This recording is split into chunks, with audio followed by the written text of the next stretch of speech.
Hey guys, welcome to the channel. This is part 23 of What If Naruto was in the Bleach universe. If you guys enjoy this What If and want to see part 24 of it, comment down below and let me know.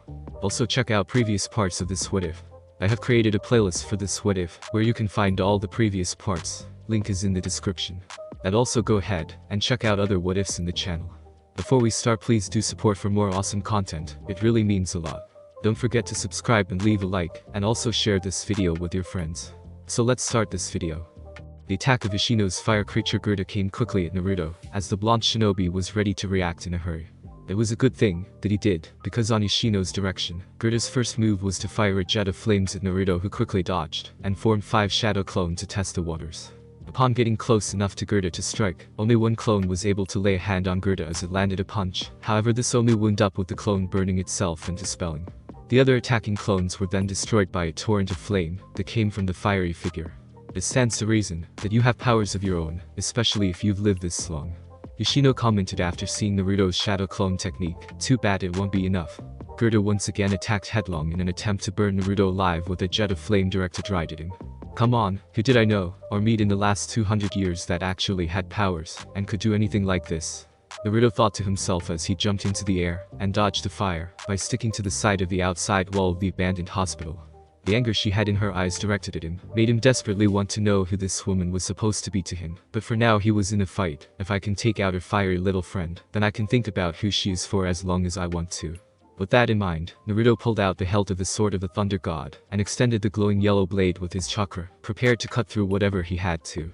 Gerda rushed at Naruto and attempted a flaming punch that missed, and wound up smashing a hole through the wall Naruto had just been standing on. This was a mistake that was not allowed to be rectified, as Naruto cleaved straight through Gerda, bifurcating the fiery humanoid creature and letting it drop to the ground in a heap. "He's so fast," Yoshino thought as she barely saw Naruto stop moving long enough to cut through Gerda, before he disappeared from view again and reappeared 10 feet away from her. "It hurts to be forgotten, Naruto, but as a Bount, I'm actually pretty used to such a thing. Tell me how you know who I am," Naruto demanded with hard eyes. "Your little fire thing isn't getting back up, so I want some answers here. What exactly did I do to you?" Yoshino merely let out a bitter laugh in response. "My dear doll, Gerda isn't that easy to defeat. You can't destroy him like that, he'll just regenerate." Almost as if it was in response to her very words, a large blast of fire erupted from behind Naruto and engulfed his entire body.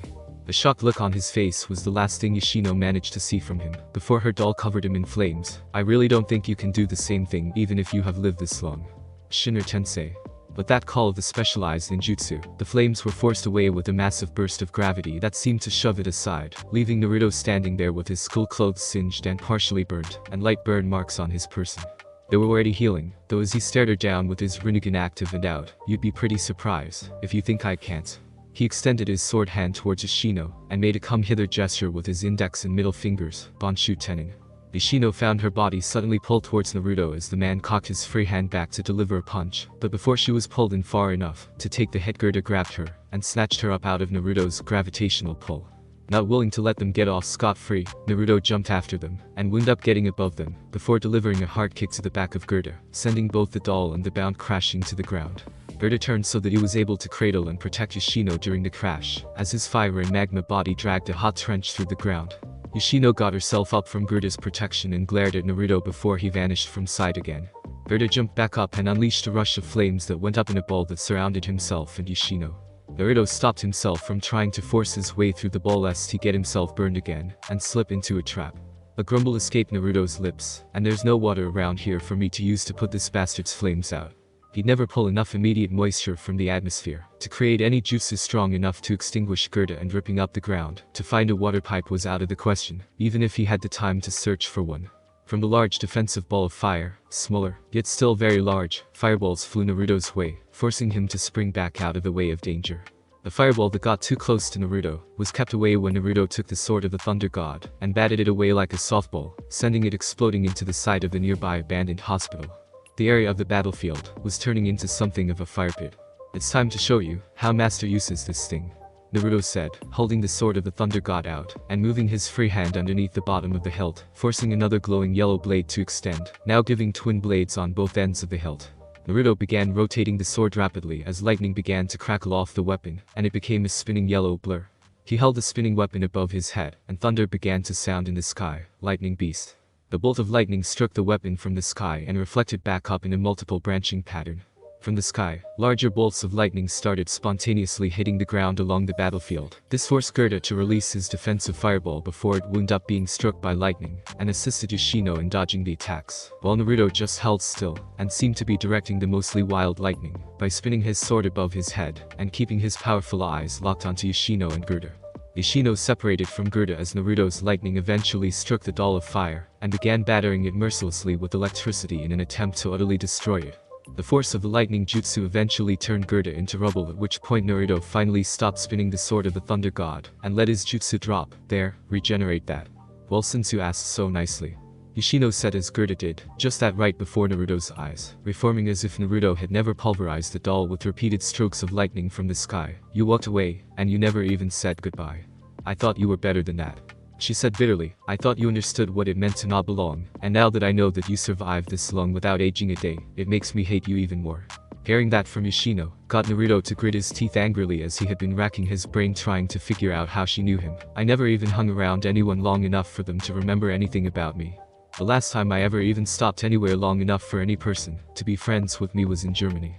His eyes then widened at the spark of memory that ripped through his head. No, I do know you. He didn't know what else to say other than that. When he knew Yoshino, she definitely didn't have powers, at least none that he could sense. She was just a lonely woman that he met in a Prussian village, that somehow got attached to him during the repeated wars around the German area in the mid-1700s.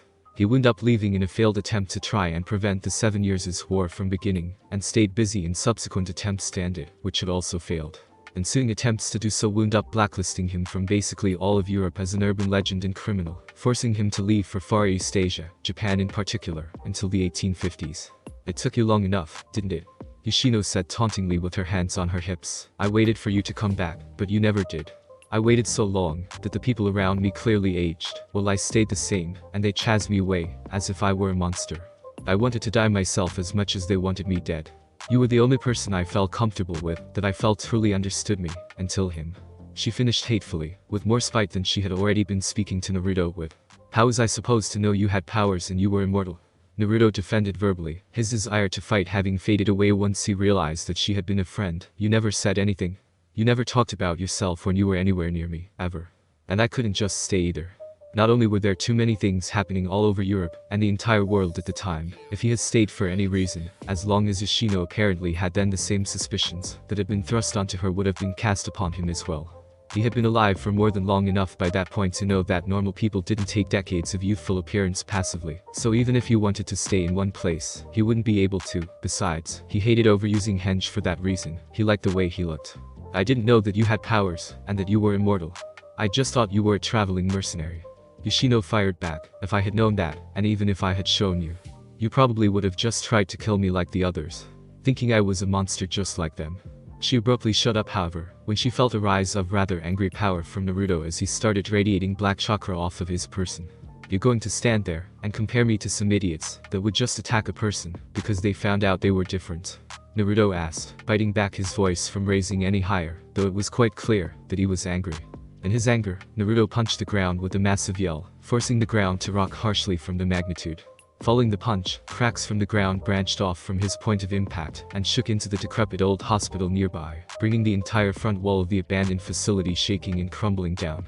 If we were really close, then you would have known that I would never attack first and ask questions later. Especially a friend. That's the idea of anyone comparing Naruto to any sort of witch-burning bigots that he had seen countless numbers of in his time in existence, made him greatly upset. He had become desensitized to most of the violence that seemed to surround his endeavors, but that always seemed to be his pet peeve, going right up there with people questioning his personality, and taking his normally bright persona as a sign of ignorance towards the way the world was. It was even worse coming from someone that knew him. The chakra radiating off of Naruto was intense and full of malintent, so much so that Yoshino began backing away from him. This is Naruto's power. Where was this back when I knew him? I could never sense anything from him at all back then. The almost invisible silhouette of mammoth black tails seemed to flicker around Naruto's body like ghosts to a normal person in Yoshino's eyes. I don't know enough about him to fight him here. She looked around for an opening to escape, and beat a temporary retreat until she could at least figure out what she was possibly dealing with from Naruto. Meanwhile, with Naruto himself, he knew that there was something wrong.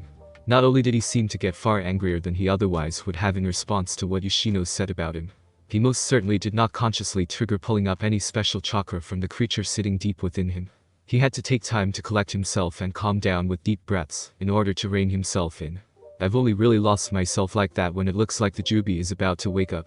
Naruto thought to himself through his loud breaths, taking to keep himself calm. This is not good. It hasn't even been long since the last time I farted. How could it be waking up so soon? He figured that he had several hundred more years before he had to even worry about preparing himself again, but he was certain that he wasn't mistaken in what he was feeling. Naruto. Naruto turned around and saw Yoruichi appear before him with a look of worry on her face. Feeling that he was even tempered once more, Naruto walked over to the feline-themed woman, Yoruichi-chan. You found me. He looked around and clicked his teeth in disappointment. His little episode scared off Yoshino and gave her time to actually escape. He simply couldn't feel her energy signature without being in sage mode or in his Jinchuriki state, and even then, it was faint. The frown came over her face. You are pouring out a terrible energy from your body. I'd be surprised if any spiritually aware being in Karakura town didn't feel it. I was just the first one here. She looked around at the fiery battlefield and the mostly demolished hospital building. Are you alright? She asked, taking note of his singed and burned clothes, though by now his minor wounds had long since healed. I'm fine, Naruto assured her. How was he supposed to explain anything that had just occurred though? It wasn't exactly something he was eager to share. Oh hey, you know the soul-sucking going on around Karakura town. I know the woman doing it. I let her escape too, but don't worry, it was only because the world-ending monster stuck inside me almost woke up and threw a temper tantrum. When it rains it pours, he guessed. I got into a fight with a Bount. At least that's what she said they were called. Yoruichi let out a short grunt and crossed her arms over her chest. Kisuke was right then, damn it. She shook her head and looked towards the damaged area that was still burning. We should go. With that, both Naruto and Yoruichi disappeared swiftly to return to the base. Gerda had been sealed back into object form as Yoshino ran, further away from the site of her fight with Naruto. I barely even marked him, and he didn't even seem to be trying until the end. All of that power was just, ugh, I would have had to fuse to even hope to have a chance against it. She thought as she jumped over a fence and kept running away. The retreat continued until a male voice managed to get her to stop cold in her tracks. You know he doesn't like it when you run away like this, Yoshino. You're very special to him. You're special to all of us. Stopping in place, Yoshino turned around to face the figure standing directly behind her. A young-looking man with blue eyes and short brown hair with a small amount of facial hair on his chin stood there calmly. He wore a white button-up shirt and a green vest and tie with black dress pants and shoes, along with a black fedora atop his head. He had a smirk on his face and a devious look in his eyes. Damn it. It would have been him, wouldn't it? Yoshino thought to herself as there was no running away now, not with the Bounts bloodhound nipping at her heels. What are you doing here, Kain? I just told you. Kain said, seemingly taking the whole thing as a game. He doesn't like it when you run away, Yoshino. Now personally, I don't care, because it gives me something to do other than hunt for food. I didn't even take any souls tonight, just so I could look for you. He said with a rather wide grin. If you want to run that, it'd be fine because I think the chase would be fun, and if you want to skip the attempt to escape and just fight, that would be even better for me. Brat. Yoshino growled out as she actually did ponder summoning Gerda again to try and take Kain down a peg, but she was fully aware of the fact that he was held up on a pedestal of sorts. He had broken himself repeatedly for the last century or so to achieve his power and skill faster than basically any other, and said power was the peak of combat skill for a Bount. There wasn't any doubt that without proper motivation Yoshino would be defeated by Kain cleanly enough for him to simply return her. Thus she gave in and merely walked towards him, still glaring at him, though as she passed him, in order to return home, where the others were waiting. Oh, Kain said, hands in his pockets as he followed behind her. I thought you were going to be more fun than that, Yoshino. I'm disappointed. The woman merely remained silent as they continued back to their own area of operations. However, Kain looked up at the sky, where he could see the smoke and debris from Yoshino's fight with Naruto still floating up. That power I felt, it's just like back then. I can't wait to show you that my strength is more amazing than yours. You won't ever make me look so weak ever again. Hours later, Naruto's base. You knew about? Uryu asked incredulously as he sat in the dining area of the base along with Yoruichi, Hidan, Gar, and the mod souls. Well, that makes sense, I guess, even if the chances of running into one would be slim at best. I didn't know she was about 250 years ago, genius. Naruto muttered, picking at his dinner with his chopsticks. He wasn't in the mood to eat, and he had barely lost any chakra to need to eat to replenish any strength. I didn't even know what a Bound was. I couldn't really see full Gosi though, remember? She never used any special abilities, and I didn't even want her as a friend at first. He wanted the explanation to end, because in addition to the pressing Bound issue he also had to check with a more personal matter at his first opportunity. Wait. Yoruichi cut in. I thought you said you hadn't tried actively befriending anyone in 1000 years. Naruto shrugged in response. I didn't try to be friends with her. For some reason she tried getting closer to me. I met her in a Prussian village. She was a lonely woman in a small village, and most able-bodied men were serving in the standing army at the time, and I guess I was the only person that was really around her age that was there. Apparently she was more right than she knew. Flashback, Prussia, 1755. Naruto thought that he really needed to stop getting sage coats tailored for himself, or at least he needed to stop wearing them so much. The fabric and eye-catching nature of the piece of his favorite clothing made people think he was rich. Now he was rich, but that didn't really matter. Even as he walked through the village, that he had decided to take residence just outside of in the woods, he could hear people commenting on him. He couldn't really fault them, there wasn't much in these small places to do other than to work or gossip, so he let it slide. On the other hand, it looked like war was about to begin again. The enemies of this country had built their strength back up from past defeats, and were ready to attempt another prolonged conflict. Since he had begun his wandering, things had gotten harder and harder. Keeping the peace from the background seemed impossible. Hell, keeping the peace period seemed impossible. But he had to try though, which was why he had come to Prussia in the first place. As he entered and walked through the forest that kept his self-constructed home concealed, Naruto decided to sit down under a tree so that he could take a break. I really wish things were like they were back when I first started wandering. At least then the world was smaller, and my name held some damn weight, not like now.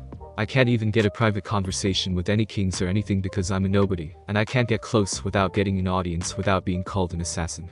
He had discovered around 500 years prior that nothing he did to avert war worked. Early attempts at trying to pass on teachings the way the original The Sage of the Six Paths did only wound up with his teachings being used to propagate even more war. And trying to show his own power and force never ended well at all. All he could do was attempt to shorten conflicts and protect innocents, but even that was getting harder and harder. People fight like crap these days, Naruto thought as he let his mind wander when he considered how Europeans engaged in open warfare.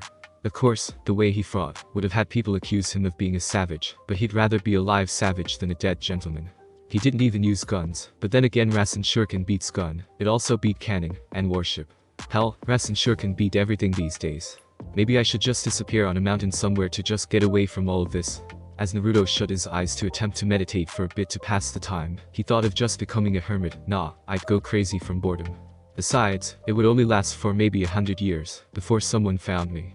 His meditation quickly picked up on the presence of someone nearby, close enough to see what he was doing. In case it was someone wishing to do him harm for some reason, he opened his eyes and called them out. Come out so I can see you. If you're going to watch me, I want to see you too. It took a second or so, but from behind a tree nearby a woman walked out. She wore a long light-colored dress and shroud on her head, covering her long brown hair. Her face didn't have much life to it, so she wasn't there to fight him. It didn't seem she was there for much of anything as her brown eyes looked at him with a dull interest, while he stared right back with a placid expression. The two just stared at each other for the longest time without saying a word, Naruto trying to decipher what it was the woman was looking for by observing him. He has seen her around the town whenever he came around because he could remember never seeing her around anyone else. Didn't she have any family or friends? You like me? Naruto blinked in confusion as he heard the woman finally speak up. Apparently, she realized what she had done and blushed, not meaning to say that out loud as she averted her eyes away from his. What do you mean I'm like you? Naruto asked. I really doubt that you're anything like me. Getting her nerve back quickly in the face of the strange blonde man who no one knew his name, the woman voiced her reasoning. Well, whenever you come into town you never speak to anyone. You've been here for over a year, and it's rather strange. So now I'm strange? Naruto said with a smirk. Maybe if he could get this woman to think she had offended him, she would leave him alone. What exactly would occur if he became friends with her? Nothing positive in the long run, that was for certain proven in the past. Yes? Well, that plan certainly backfired most spectacularly. Offending him apparently wasn't a big concern to her. Something else that was different about this woman, but I think in a good way. You're not like anyone else, but you don't seem dangerous. You honestly seem kind of lonely. Naruto raised an eyebrow, getting her to explain further. That's what I meant by saying that you're like me. But you're beautiful. Naruto blurted out before thinking things through. Seeing the surprise on the woman's face, he backtracked a bit with a sheepish grin. I mean, why would anyone like you be lonely? You seem more than nice enough. The grateful smile came onto the woman's face. I'm kind of different from other people. Please don't make me tell you why. I don't think you would even believe me if I told you. Chuckling at someone thinking they could show him something that he had never seen before, Naruto decided to respond. Don't be so sure. I've seen pretty much everything you could see in my lifetime. I don't think you could surprise me with much. Yes, I assume a mercenary such as yourself has seen quite a bit. The woman said with a patronizing smile, before taking a moment to think. You're a mercenary, aren't you? You don't seem to be from around here. You don't even seem to be from this country. In addition to that, you dress strangely, and you've been seen carrying weapons before. No firearms though. Strange. Close enough, I guess. Naruto said with a deadpan look on his face, and I don't like rifles or anything like that. It's just the way I am. A nervous look overcame the face of Naruto's new female acquaintance as she made to ask another question. I rather enjoy walking through the forest in my spare time, but it's clear that you live here. I would hate to trouble you in case my presence here ever caused me to stumble upon your home. You seem to like your privacy, mister. You can call me Naruto. He didn't know why she was nervous, whether she was afraid of him or otherwise, but he wasn't a jerk enough to tell her that she couldn't walk around on land that he didn't even own. Especially since his house was more or less a hut with barely enough room for him to eat and sleep in, and sure thing. You can come here whenever you want to. Just be careful wandering around. There are some pretty scary things someone could run into out here. That didn't sound creepy, or suspicious at all, did it? From her reaction, she didn't seem to care too much, I'm sure. The woman said, letting out a slight laugh. By the way, my name is... Then flashback, Yoshino. Naruto said as he brought his thought process to an end, her name is Yoshino. He said in a reserved manner as he thought more along the time span, where he actually knew the woman. I was only there for 3 years though. I guess I left an impression. Naruto said the last thing dryly, but there wasn't really anything humorous about the current situation. Maybe she liked me too much to try and suck out my soul. Uryu chimed in again, Bounts don't really go for taking souls from living humans, at least not until now. I haven't heard of so many cases happening at once before. They usually take the souls of dead humans that are trying to pass on, but this gives the Bounts immortality. Hidan had enough of the loose descriptions, since he had been hearing them all night thus far. Okay, enough of all of this mystery attacker shit. What the fuck is a Bound? Why the fuck do I care? And how the fuck do you kill it? Please let it be with sharp objects, and lots of physical violence and blood. The mod souls in attendance all let out a shiver as Hidan grinned following his last statement. However, everyone else had more than adjusted for Hidan's own personal brand of lunacy, and thus resulted in being unfazed by his words as Uryu carried on. Bounts are living beings much like Quincy's, or only they were artificially created centuries ago in an explosion by a Shinigami scientist. Well, out of embarrassment for what happened, in creating them by mistake, the fact that they posed a threat to the balance of the worlds, because of their consumption of souls, and because the explosion took out a tenth of the Cerate, the Bounts were meant to be destroyed by order of the Central 46. A few must have survived then. Gaara's stoic face was clearly not pleased by what he was hearing. I heard that the Shinigami did the same thing to the Quincy race as well. The more I hear, the less I like about this Central 46. These were more or less genocides, simply because it wasn't convenient to allow the races to keep existing. There is always a way to resolve such issues without exterminating one side or the other, a non-violent method. I agree. Hidan said with a sage-like nod, surprising everyone in the room, except replace the word non with extremely, and after the word violent you should include the word blood explosion extraordinaire. He said before cackling loudly in his normal maniacal manner. Yeah, that was more like it. And we're back. Yoruichi said in a deadpan voice, getting things on track once more, but yes, a lot of us aren't blind to the tons of imperfections that exist in the Cerate. Still, it's the Spirit King who is in the real control, the only person that the Central 46 answers to, and no one has ever gone to see him and come back. Only members of Squad Zero, and they stay there in the realm of the Spirit King for the rest of their existence. Hearing about Soul Society politics, especially ones of this nature, was beginning to grate on Naruto's nerves, and made him glad that he was something of an anarchist at this point in time. Yoshino had this weird fire thing fighting for her that seemed sentient. She called it a doll, and it seemed to be the thing that embodied most of her combat powers, so I guess all Bounts have something like that too. Uryu nodded in reply, and these mod soul guys are going to help us find them. That's right. Uryu said brightly, feel free to throw in a bonus for my services once this is all said and done. I'll definitely feel free to not do that, Naruto said, getting a disappointed groan out of the blonde scientist before focusing on the task at hand. This is good though. Maybe now that we can actually readily detect the presence of Bounts, we can have some warning when it's time to fight next time, and I don't have to get hypnotized. Hidan found that last bit of information hilarious. You got caught in a glorified genjutsu. Ha! You're a sucker for illusions. That's just outstanding. A jab from Hidan, who wasn't much better with illusions and mostly survived them during his ninja career, due to the fact that nothing could kill him in battle, and he could just injure himself heavily enough to break any genjutsu. Didn't get Naruto to rise and engage in a battle of words, much to everyone's surprise. It couldn't have just been the Bound thing working his nerves, Yoruichi figured. Fighting an army of Shinigami in the middle of their stronghold didn't give him much pause, nor did heading feet first into the realm full of hollows on a whim, and the key to reading Naruto's mindset was through his eyes, when it wasn't evident by his words. In that case, his eyes were seemingly full of thoughts of a negative nature. Izard's hideout, training ground. I am so sick of fighting you. Ichigo yelled at Hiyori with his hollow mask on his face as they clashed blades. Back off, you pygmy. Or at least let somebody else fight me for once. I'm getting bored here. The small pigtailed warrior took offense to the fact that she was apparently boring Ichigo, even if he had a point, since he had acclimated very well to taking the full measure of her attack, as much as she was allowed to utilize anyway against an ally, which was still quite a massive amount of power. Well, I'm the only one. That feels like fighting your lay mask to get you to manifest your mask better, so shut up or get cut. As they continued to fight and the others remained as they were, just hanging out around the training area doing next to nothing, Naruto literally dropped in through the entrance at the top without a sound as his feet hit the ground. He walked forward until he ran into the barrier with his face, and pressed it against it. Yo, someone drop this thing, so I can get in. Fishcake? Mashiro said happily as she walked over to him from the inside of the barrier. You got in. But how did you get through the barrier outside? Hachi put up one out there and 3 down here. Well, I broke the one outside for kicks, and because I thought it might piss a few of you off. And I'm guessing that I just walked into the 3 others, since I can't go forward anymore. He said, getting a nod from the green-haired ditzy woman in return. Cool, now could Hachi drop these 3? I've got some business. A nod came from the rather large man as he did what was requested of him. The appearance of Naruto and the lowering of the barriers gained the attention of the rest of the Vizards, and the combating Ichigo and Hiyori, the latter of whom was rather perturbed at the interruption. Huh.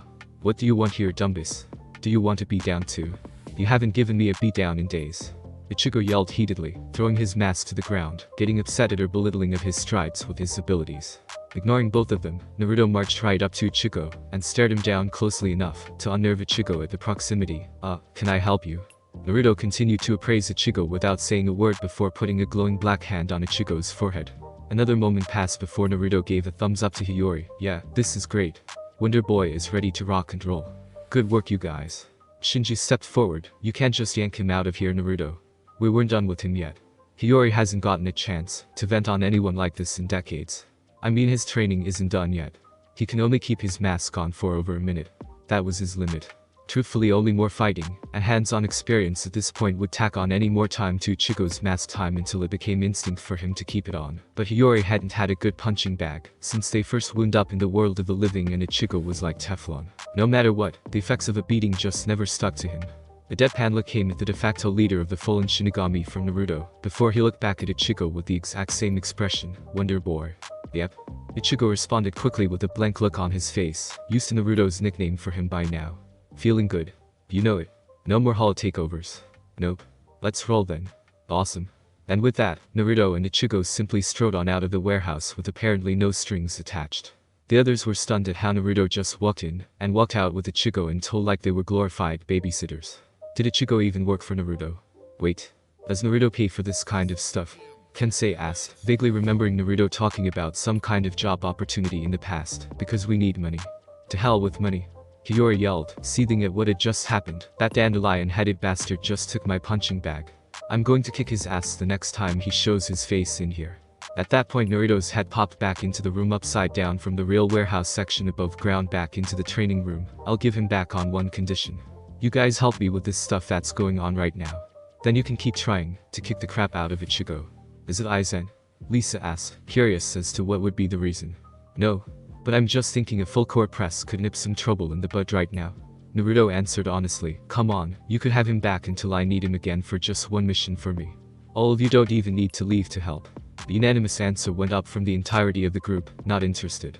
Before Naruto could open his mouth to try and barter out another service deal from the very difficult to deal with Vizards, Ichigo grabbed him by the roof of the mouth and pulled him back up through the opening. Would you quit trying to pimp me out for favors when you're not even paying me?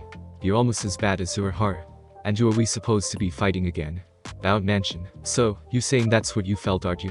A tall, powerful-looking man with white hair, red eyes, and long eyebrows asked as he sat down in an ornate-looking chair. He had a vertical scar on his chin, and wore a brown and dark blue trench coat over suit-like clothing, our old friend Uzumaki Naruto. At his side was a man with short black hair wearing a sleeveless Shinigami uniform, taking up the position of a bodyguard of sorts. Kain nodded with a smirk on his face as he took his fedora off, just as strong as ever. But I've got a question for you, Kuryu.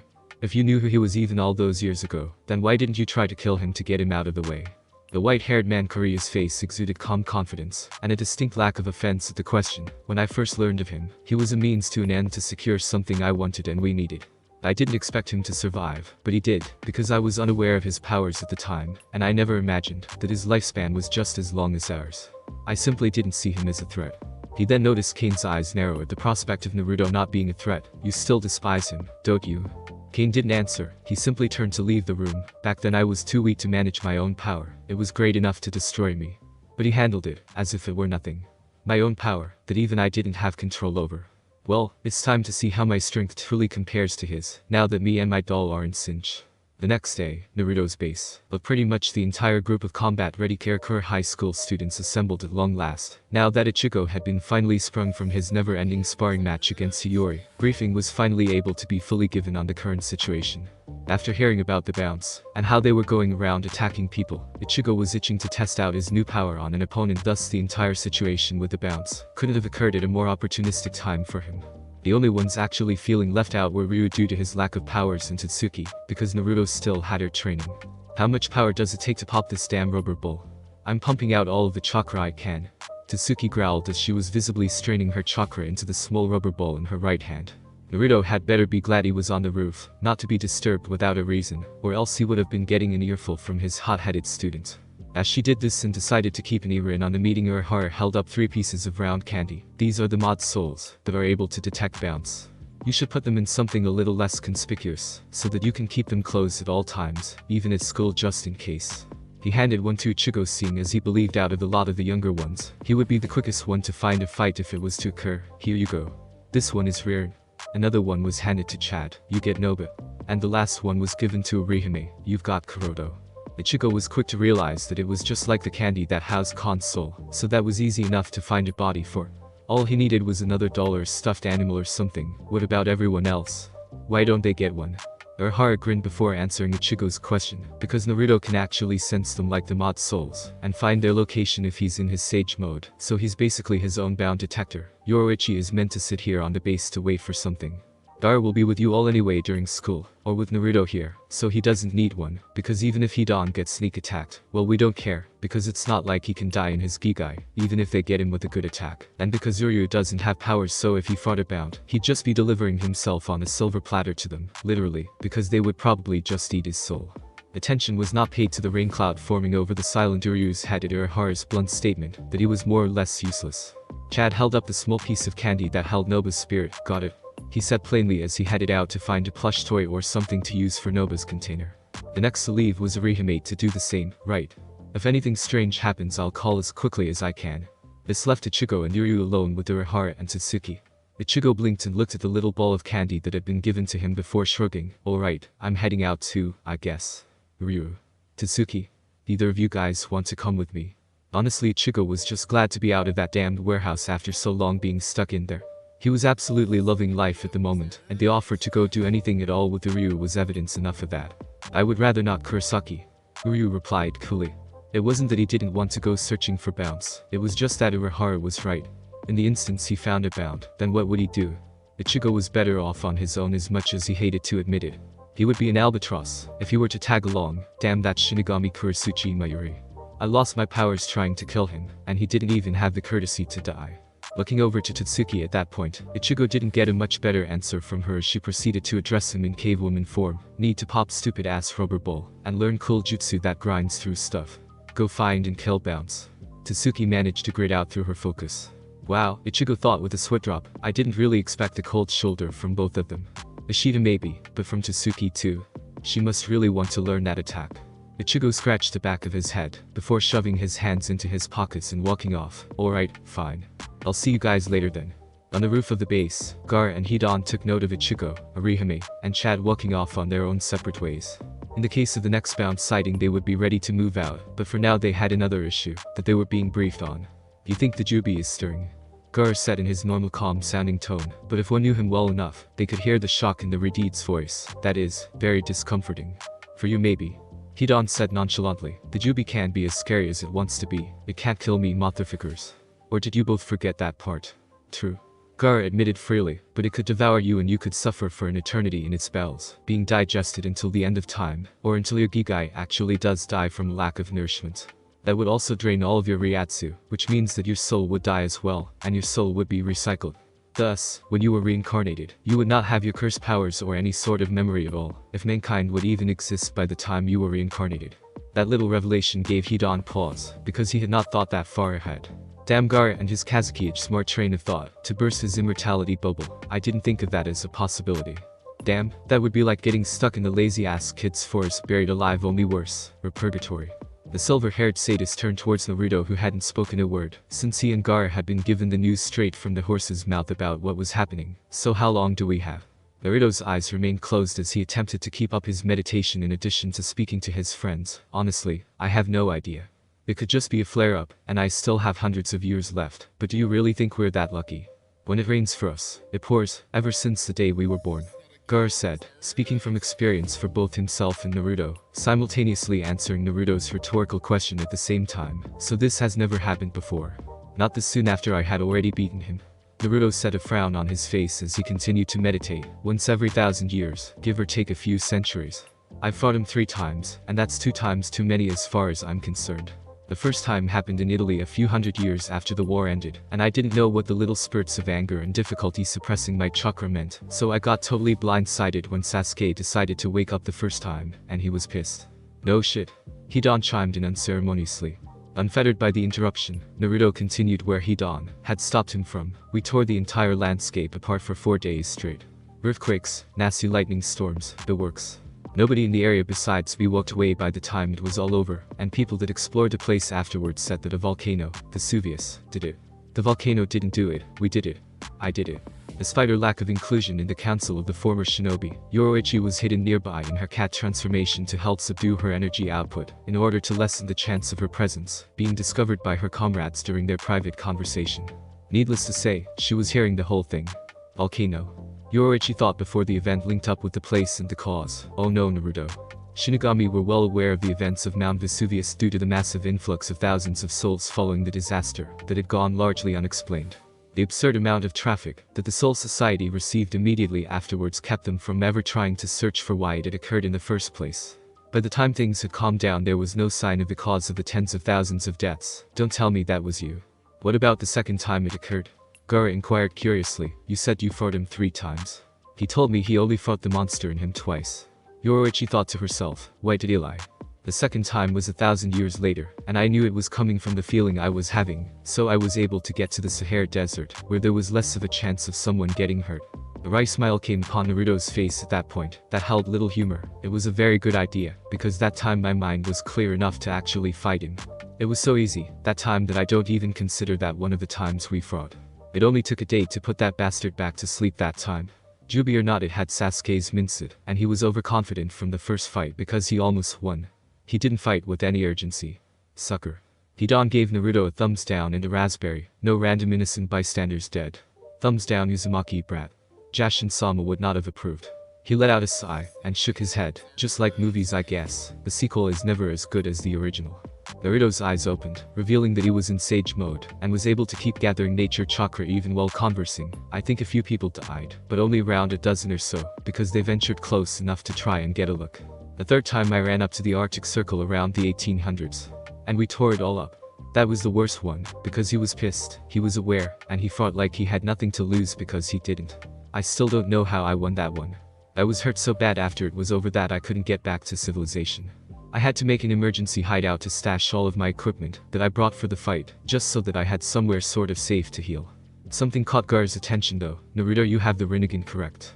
Naruto gave an affirmative grunt. So if you have the powers of the Sage of the Six Paths, why do you not just reseal the Jubi in the moon? Or something like the moon, since you have the same jutsu that created it in your repertoire.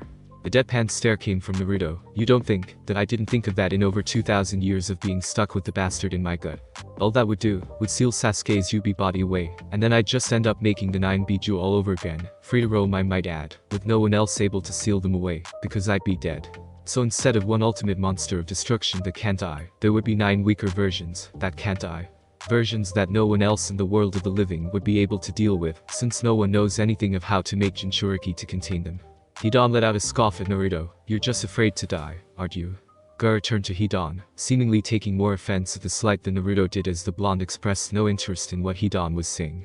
Take that back, Hidan. Gara warned him, the cork on the top of his gourd popping off as sand drifted out. To hear anyone doubt his best friend's sense of valor deeply irked him. He seemed prepared to fight when he realized that Naruto hadn't risen to the insult. Naruto. Naruto simply let his Rinnegan come into view as he made eye contact with Hidan. If you think I'm afraid to die, then you're as dumb as I look. Say I do it. Say that I pull it off, and create the 9 Biju all over again. Then what? Yeah, it'll kill me, but that's not the point. The point is, he's going to clean up the mess afterwards. There's no next generation to solve the problem. No one in the world of the living can do it, and neither can anyone in the Serte, if they even felt like stepping in. I wouldn't be surprised if they somehow found a way to make the Biju into their own weapon, if I was vindictive enough to release them in the Soul Society. Hidan realized that he had subtly struck a nerve, and didn't feel like getting sealed away again.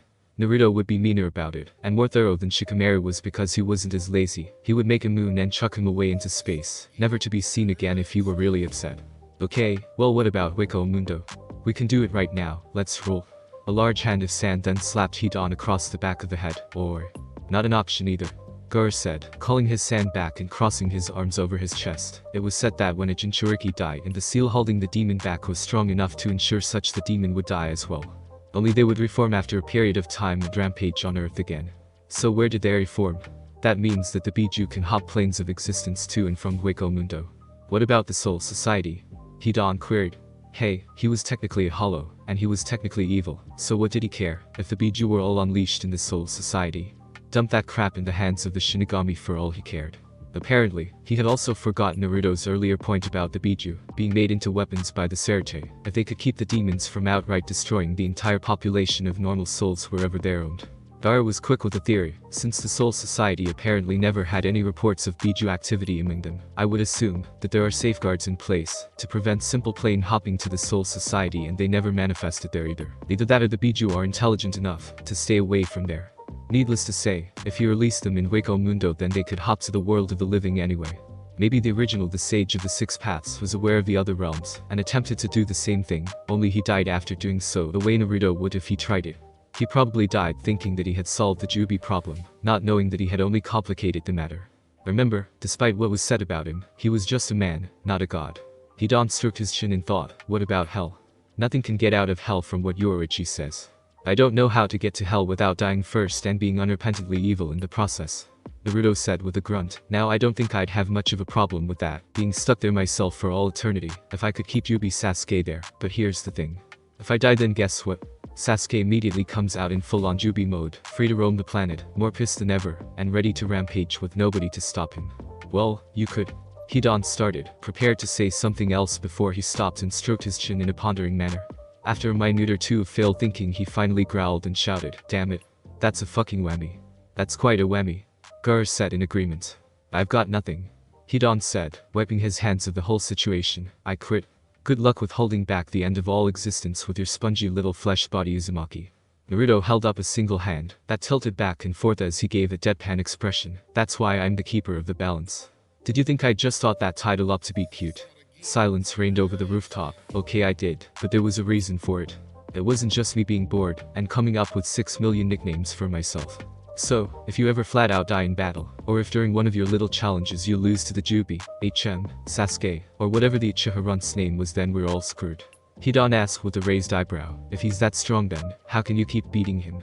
Because he lives in my gut, and I'm used to his chakra, and can use massive amounts of it. Well, we fight to drain him, because he's Sasuke, so I know his nature, because the strength of my will keeps him from releasing all of his power from the get-go, because he's sluggish and sleepy as hell every time he wakes up.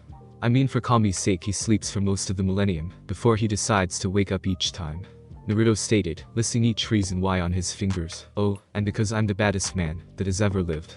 That's the most important part, Tabayo.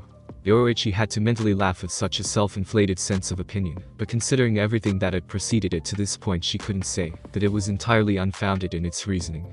She wanted to confront him and talk to him about his situation. There had to be a reason he didn't want to tell her, or Rahara, or anyone else about it, and she wanted to trust him, but she just wanted to know. Still, it might have been because there were more pressing issues at hand. Anyway, she figured that she would trust in him. She had not been given a reason to mistrust him, but between the bound woman Yoshino, the eternal life destined to be spent in perpetual combat with the creature of his culture's apocalypse, and the catastrophic battles for the sake of the mortal plane waged over the timeline with said creature who knew what else there was to this man. You're without a doubt the most interesting human that I have ever met, Naruto. Yoruichi thought as she walked back down the stairs to the inside of the building in her cat transformation form. I don't even think you could be called a human at this point. With Uryu, sundown was the time of day in Karakura town as Uryu strode through town on his way home. It was killing him inside, but he couldn't assist the others. Having spiritual awareness without the ability to actually do anything with what he could perceive around him was a hindrance. He could really understand how Tsuki felt prior to her current training. She had been a girl that had spent her life learning to face her problems head-on and found that, when it really came down to it, she had been unable to handle anything the way she figured she had been able to. She was for all intents and purposes powerless, no matter how much she attempted to remedy this. Until a loophole was created, and she discovered a way to actually learn to deal with hollows. Unfortunately, that was not an option for Uryu. He had locked away his ability to deal with hollows and these Bounts that were apparently running amok. He felt around in his pocket for his phone, ready to try and make a call. He needed to find a way to solve this problem, and at the moment there were only 2 people he would possibly bring something like this to, one of whom was out of the question due to them technically being a Shinigami. And by now it was abundantly clear that unlike Urahara, Naruto wasn't a Shinigami, and had unorthodox ways to solve problems and tackle situations. Some of them were stupid approaches, but they worked, and if something was stupid, but it worked then it wasn't stupid. At this point Uryu would do nearly any stupid act necessary to regain his Quincy powers. Plus, he had nothing to lose by calling and asking. This was his state of mind as he hit the speed dial number, and placed the phone to his ear, waiting on someone to pick up. Thinking so hard about his own lack of powers, Uryu failed to notice that behind him the cracks in the sidewalk he had been walking on began to form strange-looking snakes that slithered along the ground behind him. Thanks for listening. I do hope you enjoyed. If you want a next part of this video, like, subscribe, and comment down below, and turn on that bell notification, and also check out the other videos that I have created, and enjoy. See you in the next video. Peace.